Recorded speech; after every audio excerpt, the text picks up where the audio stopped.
നമസ്കാരം. നമ്മുടെയെല്ലാം അടുക്കളകളിൽ ഒഴിച്ചുകൂടാനാവാത്ത ഒരു പ്രധാന ചേരുവയാണ് ഉപ്പ്. എന്നാൽ കല്ലുപ്പ്, പൊടിയുപ്പ്, ഹിമാലയൻ ഉപ്പ് എന്നിങ്ങനെ പലതരം ഉപ്പുകൾ ഇന്ന് വിപണിയിലുണ്ട്. ഇവ തമ്മിൽ എന്താണ് വ്യത്യാസം? ഏതാണ് നമ്മുടെ ആരോഗ്യത്തിന് ഏറ്റവും നല്ലത്? ഈ 3 തരം ഉപ്പുകളെക്കുറിച്ചും അവയുടെ ഗുണങ്ങളെയും ദോഷങ്ങളെയും കുറിച്ചും നോക്കാം.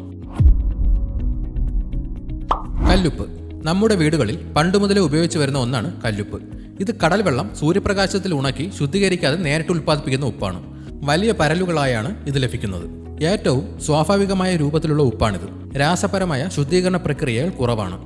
ഇതിൽ സോഡിയം ക്ലോറൈഡിന് പുറമെ മഗ്നീഷ്യം, കാൽസ്യം, പൊട്ടാസ്യം പോലുള്ള ചില ധാതുക്കൾ നേരിയ അളവിൽ അടങ്ങിയിട്ടുണ്ട്. കറികൾക്ക് തനതായ രുചി നൽകാൻ കല്ലുപ്പിന് സാധിക്കും. അച്ചാറുകൾ, ഉപ്പിലിട്ട മീൻ തുടങ്ങിയവ ഉണ്ടാക്കാൻ പരമ്പരാഗതമായി ഇവ ഉപയോഗിക്കുന്നു. കല്ലുപ്പിൽ സാധാരണയായി അയോഡിൻ ചേർക്കാറില്ല. അയോഡിൻ നമ്മുടെ തൈറോയ്ഡ് ഹോർമോണുകൾക്ക് അത്യാവശ്യമാണ്. ശുദ്ധീകരണ പ്രക്രിയ കുറവായതിനാൽ ചിലപ്പോൾ ചെറിയ മാലിന്യങ്ങൾ അടങ്ങിയിരിക്കാൻ സാധ്യതയുണ്ട്. പൊടിയുപ്പിനെ അപേക്ഷിച്ച് നേരിട്ട് കറികളിൽ ചേർക്കുമ്പോൾ എളുപ്പത്തിൽ അലിഞ്ഞു ചേരാൻ പ്രയാസമാണ്.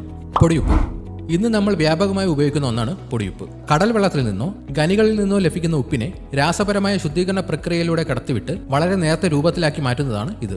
പൊടിയുപ്പിൽ സാധാരണയായി അയോഡിൻ ചേർക്കാറുണ്ട്. ഇത് തൈറോയ്ഡ് രോഗങ്ങളെ തടയാൻ സഹായിക്കും.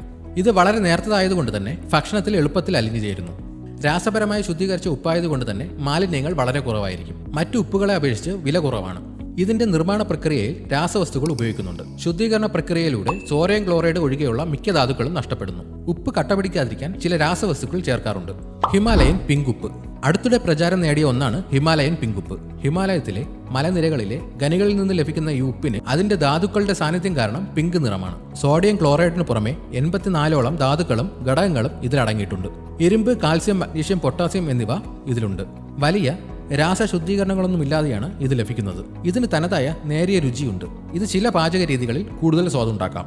ശരീരത്തിലെ pHന്റെ നില സന്തുലിതമാക്കാൻ സഹായിക്കുമെന്ന് പറയപ്പെടുന്നു. ഇതിൽ സ്വാഭാവികമായി അയോഡിൻ കുറവാണ്.